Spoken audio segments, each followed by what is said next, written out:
Hey, j'espère que vous allez bien. Aujourd'hui on se retrouve pour une petite vidéo que j'ai vue sur la chaîne de Malou Enchantée, si je ne dis pas de bêtises. Je vous mettrai bien évidemment sa chaîne en barre de description. Il s'agit d'une vidéo où elle demande à quelques-unes de ses copines Booksta de lui conseiller leur meilleur livre en fait, et donc ce livre-là elle devra le lire sur l'année. J'ai trop aimé ce concept, je trouve ça génial, donc j'ai décidé de le faire également, sachant que cette vidéo va sortir en avril, si je dis pas de bêtises, parce que je la filme en avance mais on sera en avril. Il restera officiellement 9 mois avant la fin de l'année et donc j'ai demandé à 9 copines Booksta de me conseiller leur meilleure lecture, leur coup de cœur, enfin vraiment l'incontournable que je dois absolument découvrir, et elles ont toutes joué le jeu évidemment, je suis trop contente et je vais vous présenter tout ça. Vous remarquerez très certainement que je suis beaucoup plus haute que d'habitude, c'est parce que mon chat dort dans mon fauteuil, elle est beaucoup trop mignonne, je ne peux pas l'embêter, je ne peux pas la virer d'ici, donc je reste debout, c'est ok, genre après tout je vis chez mon chat.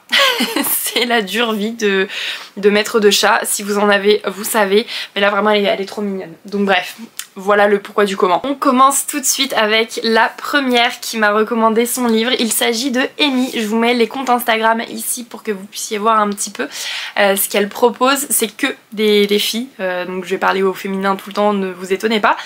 Son livre qu'elle m'a conseillé c'est Si seulement, et c'est un livre qu'elle m'a offert il y a un petit moment maintenant et que je n'ai toujours pas sorti de ma pile à lire, honte à moi.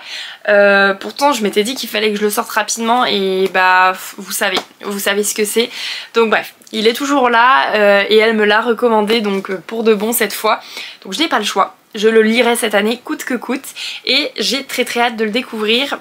Pour le résumé, nous avons Cela fait bien longtemps qu'Alyssa attend d'intégrer Yale. Je vais y arriver, si ça commence comme ça, on n'est pas rendu. Hein. L'université de ses rêves. Depuis sa tendre enfance, elle veut devenir étudiante dans cet établissement de prestige au point qu'on la surnomme Yale. Quelques jours à peine avant son départ, elle apprend que son voisin va y entrer aussi. Luc est à la fois son ami d'enfance et celui dont elle est tombée amoureuse. Ils se sont un peu éloignés à l'adolescence, mais Alyssa est ravie de savoir qu'ils se croiseront en cours et sur le campus. Peut-être comprendra-t-elle mieux ce qui les a séparés ces dernières années et Luc la regardera différemment, comme la jolie jeune femme qu'elle est devenue. Lorsqu'il semble se rapprocher d'elle, elle est folle de joie, mais Luc est mystérieux et complexe. Partage-t-il ses sentiments ou joue-t-il avec elle? C'est particulier, c'est aberrant. Franchement, je suis désolée, c'est une catastrophe. Yale va découvrir que son passage à l'université ne lui permettra pas simplement de devenir l'avocate qu'elle a toujours rêvé d'être, mais qu'il sera aussi une grande leçon de vie. Voilà, donc en vrai, je pense que c'est une lecture où il se passe des choses assez peut-être dures à lire. En tout cas, je sais que l'autrice peut aborder des sujets assez poignants, mais pour autant, ça m'a l'air d'être quand même une lecture assez légère. Alors peut-être que je me trompe entièrement, je ne me souviens plus de la chronique justement que Amy avait fait sur ce livre, ça fait un petit moment maintenant qu'elle l'a lu. Mais en tout cas, le résumé, ça laisse penser que c'est assez... pas chill, mais bon, une lecture assez douce finalement, mais de mémoire, ça l'est pas tant que ça. Sachant qu'il y a un tome 2, donc bon... à voir. Le second livre m'a été conseillé par Mathilde. Je vous laisse admirer son compte Instagram, juste waouh. Et donc ce livre, c'est un livre qui m'a tenté pendant un temps et après je me suis dit est-ce que vraiment j'ai envie de le lire? Et j'ai vu plein de bons avis passer, je crois que j'ai vu quelques avis assez mitigés passer et je me suis dit je ne sais pas. Mais là elle me l'a conseillé et sachant ses goûts pour les livres, je pense que je vais aimer aussi. Donc on est sur Better Than the Movie. Ma prononciation elle est pourrie mais je suis désolée. Donc voilà, donc on est sur... il y a le tome 2 je crois qui est sorti il y a pas très longtemps il me semble. Ou c'est un tome... un spin-off ou j'en sais rien. Bref, il y a eu plusieurs tomes. Et donc là le résumé c'est Lise Buxbaum est fan de comédie romantique. Elle croit en l'amour avec un grand A depuis toujours et elle en est sûre, le prince charmant est forcément là quelque part à l'attendre. Pourtant, à l'approche de la fin du lycée, ses espoirs de trouver le garçon idéal s'amenuisent. Mais voilà que Michael Young, son amour d'enfance, revient s'installer dans le quartier après 10 ans loin d'elle. À quelques semaines du bal de promo, ce ne peut être qu'un signe du destin. Pour attirer l'attention de Michael et l'accompagner au bal, Lise est prête à tout, même à former une alliance avec Wes Bennett, son détestable voisin et ennemi d'enfance. Voilà, donc en vrai, j'avoue le résumé il me tente de fou. Genre je me dis, Alors là pour le coup c'est du young adulte, ça je n'ai aucun doute là-dessus. Donc c'est une lecture qui se lit vraiment pas tout seul mais presque, voilà. On est sur une lecture qui va être beaucoup plus légère que ce que je peux lire d'habitude. Mais j'avoue que ça peut être vraiment cool pour couper un peu après des lectures compliquées, tout ça. Donc hâte de voir ce que ça donne. Est-ce que je l'aimerais autant que Mathilde? Est-ce que y a des choses qui vont me déplaire? Je n'en sais rien. Dites-moi en commentaire si vous avez lu certains de ces livres et si vous appuyez leurs recommandations et que vous me secouez pour me dire allez on se bouge, sachant que je pense faire un livre par mois. Comme ça, étant donné que il va falloir que j'achète la moitié des... Enfin, même pas la moitié, vraiment la totalité des livres à part le premier. Je vais en acheter un par mois et je le lirai dans la foulée quasiment. Je pense que je vais faire un truc comme ça. En tout cas, voici la recommandation de Mathilde et j'ai très hâte de le découvrir. Troisième recommandation, on passe à celle de Virginie. Et donc, elle me conseille La Vengeance d'Ice, qui est le tome 1 de The Reckless Hounds. Voilà, j'ai décidé que ça se dirait comme ça. Et donc le résumé de celui-ci, c'est Harley est de retour malgré elle à Lakeside, la ville de son enfance. Si elle ne voulait plus avoir affaire à son père et au club de bikers dont il est président, la jeune infirmière ne peut refuser l'aide qu'il lui demande pour soigner ses hommes. Lorsqu'elle se rend au club, Harley est troublée par le regard bleu glacier du sergent d'armes avant de réaliser qui il est, le garçon de son enfance avec qui elle se chamaillait en permanence. Aux yeux d'Harley, Ice est devenu un homme peu aimable, sombre et mystérieux. Elle aurait souhaité ne jamais recroiser cet homme qui éveille son caractère de feu. Quant à Ice, il réalise qu'Harley n'est plus la gamine aux genoux écorchés du passé. Elle est devenue une superbe jeune femme qui lui plaît un peu trop. Jusqu'ici, le biker taciturne ne vivait que pour le club, sa bécane et sa quête de vengeance pour la mort de sa famille. Le retour de celle qui le surnomme Speedy pourrait bien tout bouleverser. Là on est sur, je pense, une dark. Je sais pas trop, mais j'essaie de regarder dans les mots-clés, si jamais ça m'aide. Non, je sais pas, il précise pas trop. Je sais pas si on est sur une dark romance ou pas. Si c'est le cas, à voir si ça me plaît. Parce que disons qu'il y a un certain degré de dark que j'apprécie. Et après, c'est pas forcément ma tasse de thé. Donc je ne sais pas trop. En tout cas... à voir ce que ça donne, à voir si le gars là il tombe pas trop amoureux vite de la fille. Ça c'est un truc aussi qui peut me déplaire. En attendant j'ai vu quand même de bons avis dessus, dont celui de ma petite Virginie, donc à voir ce que ça donne. De toute façon la majorité des livres là je pense les prendre en e-book comme ça. Je les ai pas dans ma bibliothèque si je les apprécie bof. Mais à voir ce que ça donne finalement. Quatrième recommandation de Mélanie qui m'a recommandé Drugs, je pense, ouais si c'est Drugs, donc D.R. bref, vous avez compris, vous verrez de toute façon la couverture. Et ça a été une excellente lecture pour elle, je me souviens qu'elle en a parlé et dans une vidéo YouTube et sur son compte Instagram. Et j'avoue que je me suis pas forcément tournée vers cette lecture parce que c'est pas forcément ce qui m'attire directement, mais elle me l'a recommandé, donc à mon tour de le découvrir. Au niveau du résumé, nous avons à la suite d'une blessure qui compromet ses chances d'intégrer un cursus sportif, Isaac accepte des antidouleurs pour guérir plus vite. Sa sœur Ivy rechigne à prendre un médicament censé réguler ses troubles de l'attention, mais finit par s'y résoudre. Ils ignorent qu'ils sont l'enjeu d'un pari machiavélique entre Roxy et Addison, deux drogues personnifiées. Voilà. Donc en vrai, le résumé il est assez intriguant, on va dire. Maintenant, j'avoue que c'est pas forcément genre les drogues, enfin, trucs comme ça. Pas forcément les livres vers lesquels je me tourne directement. Après j'ai vu de bons avis dessus, encore une fois franchement j'ai eu de bonnes recommandations de mes copines, hein. Elles me connaissent quand même assez bien et on n'est pas copines pour rien non plus. On a des goûts qui sont quand même assez similaires, donc je pense pas détester une lecture qu'on m'a conseillée. Après à voir si c'est également des coups de cœur pour moi ou non. Et typiquement celle-ci, je sais pas. Je saurais pas vous dire parce que de prime abord ça ne m'attire pas plus que ça contrairement à d'autres, mais je laisse de gros guillemets parce que en vrai le résumé laisse entendre que ça peut être très intéressant, donc à voir. La prochaine recommandation m'a été donnée par Manon, donc avec son petit compte Instagram qui apparaît ici. Et donc c'est La vie invisible d'Adi Larue. Voilà, je le présente plus ce livre-là, ça fait un bon moment maintenant qu'il est sorti.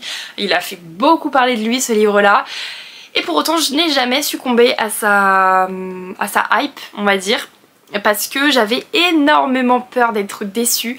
Il paraît que c'est un livre qui peut être très très long à lire, etc. Et du coup j'avoue que j'ai toujours eu un blocage, mais là il m'a été recommandé pour faire très très court parce que le résumé est très très long.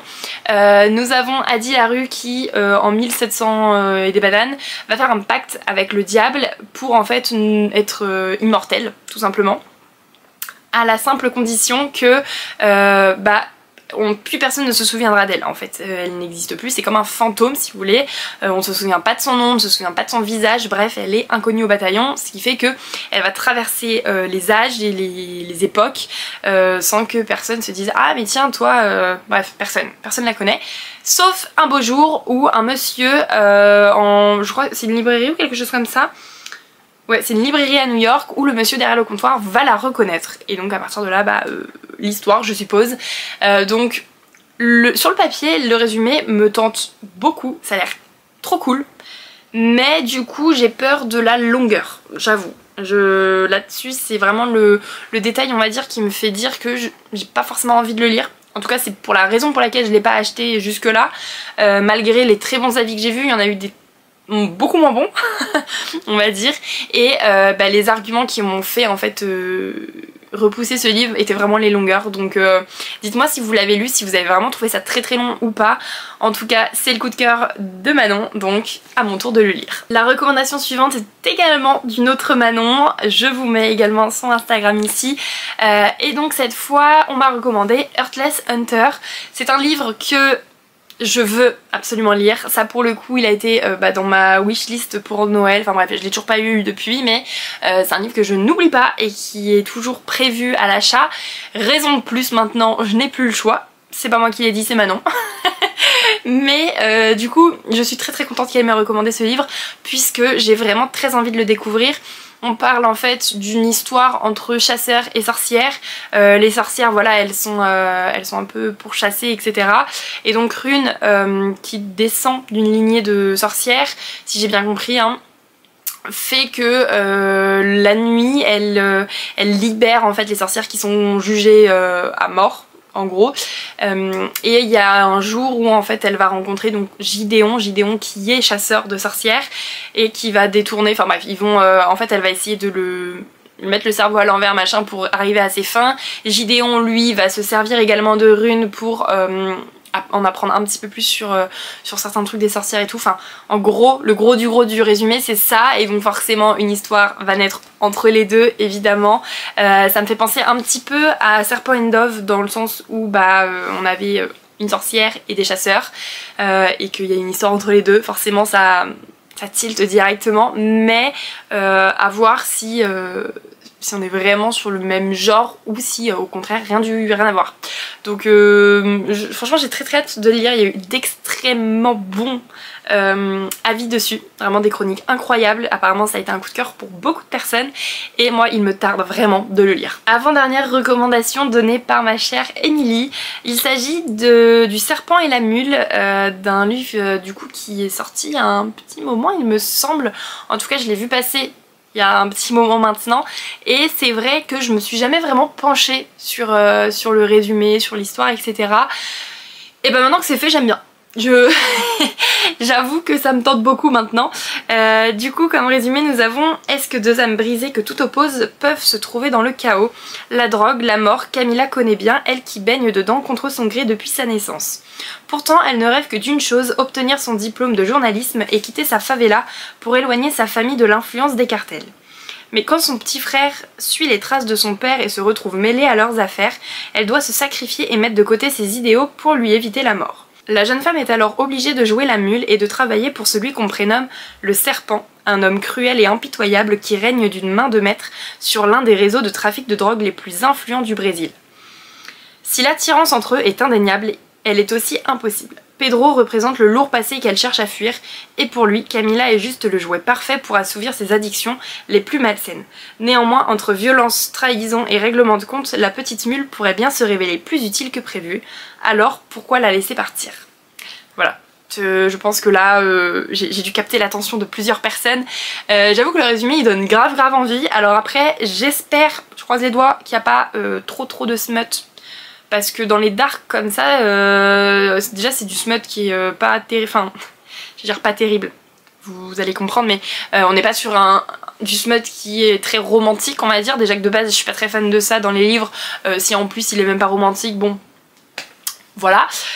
Donc à voir, je sais pas du tout pour le coup, j'ai pas trop lu de retours, je les ai vus passer, je les ai pas lus pour autant, mais c'est une histoire qui pourrait me plaire si ce critère là n'est pas trop présent non plus, donc à voir ce que ça donne, dites-moi si vous l'avez lu. La couverture est très sympa, franchement, je vous la mets mais en image, mais j'aime bien, c'est assez sobre, ça laisse mais du coup pas trop d'indices sur les tenants et les aboutissants de cette histoire finalement, on ne sait pas. On arrive à la dernière recommandation qui m'a été donnée par Sarah et elle m'a donné Wild Wild Charlie de Laurea Springs. Alors là pour le coup je pense que j'aimerais ma lecture puisque c'est Laurea Springs et que j'aime beaucoup cette autrice et j'aime beaucoup sa plume, mais celui-ci je ne l'ai pas lu, je ne l'ai même pas dans ma pile à lire. Il est dans mes pense-bêtes depuis un petit moment maintenant mais je n'ai toujours pas sauté le pas. Et donc pour ce livre on retrouve une histoire de ranch, de cow-boy, bref tout ce qu'on aime bien finalement. Surtout pour cet été je pense que ça pourrait être une lecture vraiment pas mal, donc je vais me la garder pour les mois à venir. Et donc on est sur un amour caché on va dire du passé, et donc il se retrouve dans la petite ville natale de June je crois, si je ne dis pas de bêtises, pour la personnage principale. Donc voilà, c'est un peu ce genre d'histoire qui passe bien, franchement c'est une histoire qui se lit vite, qui se lit bien et qui on se prend pas trop la tête, donc je pense que ça pourrait être une très bonne lecture. Merci à toi Sarah pour me l'avoir recommandé et que enfin je me lance, parce que en vrai il m'intéresse depuis un petit moment, juste je l'ai laissé de côté parmi toutes les sorties qui sortent tous les mois. J'avoue que je ne peux pas me permettre d'acheter tout, donc c'est passé un peu à la trappe, mais là c'est l'occasion. Je reviens sur ce que j'ai dit, c'est la moi là du futur pendant le montage qui me rend compte que j'ai oublié ma pauvre Elisa. Je suis désolée, j'ai complètement zappé de mettre dans mes notes en fait le livre, et du coup après quand j'ai fait ma vidéo j'ai complètement zappé. Bref, mieux vaut tard que jamais, et donc ma très chère Elisa me recommande Binding 13. Donc je vous mets la petite couverture ici. C'est pareil, c'est un livre qui me tentait pas mal. J'ai vu des avis assez divergents mais globalement de très bons retours. Donc j'ai très envie de le lire bien évidemment. J'ai vu qu'il était disponible en audio, donc je pense me tourner vers l'audio pour éviter de l'acheter, parce que je vois qu'il y a 5 tomes pour le moment et de prévu en tout cas. C'est énorme, donc surtout pour de la romance, je préfère écouter en audio. Là, pour le résumé, il est extrêmement long, donc je vais pas le lire. Voilà, je vais essayer de vous le résumer, ce sera peut-être plus simple. De ce que j'ai compris, donc on a la fille, le garçon, c'est Shannon et... j'ai oublié son prénom alors que je viens de le lire, c'est Shannon et Johnny. Voilà, et Johnny donc est une star montante du rugby, donc il est célèbre dans son lycée etc. Shannon elle est pas du tout connue, au contraire. On est sur une jeune fille qui est très abîmée par la vie et qui a un passé assez douloureux, et les deux vont se rencontrer, ils vont devenir amis, ils vont faire une sorte d'alliance tous les deux, parce que Shannon elle est un peu brutalisée par certaines personnes de l'établissement, et donc voilà, on va suivre en fait un petit peu leur relation. Je pense que ça va être une écoute plutôt qu'une lecture pour moi, qui va être très poignante. J'ai pas encore tous les sujets abordés dedans, mais il me semble qu'il y a pas mal de trigger warning, donc voilà, mais en tout cas j'ai hâte de le découvrir, donc merci à toi Elisa de me l'avoir recommandé. Je suis vraiment désolée du coup de rajouter ce petit passage à la vidéo de base, ça n'a aucun sens. Mais vraiment j'ai complètement zappé. En plus je me suis pas dit bah non ça fait pas 9 personnes, pas du tout. Je me suis pas un seul instant posé la question, tout était normal dans le meilleur des mondes. Bref, voilà. En tout cas merci beaucoup à vous toutes les filles d'avoir participé pour faire cette vidéo, ça me fait trop plaisir. J'ai vraiment hâte de découvrir du coup vos recommandations. Il y en a pas une où je me suis dit ah bof, non franchement je suis grave contente. Je suis trop contente de toutes les découvrir, donc j'espère, je croise les doigts pour que ce soit également un coup de cœur pour moi, parce que j'ai envie d'aimer en fait, donc à voir ce que ça donne.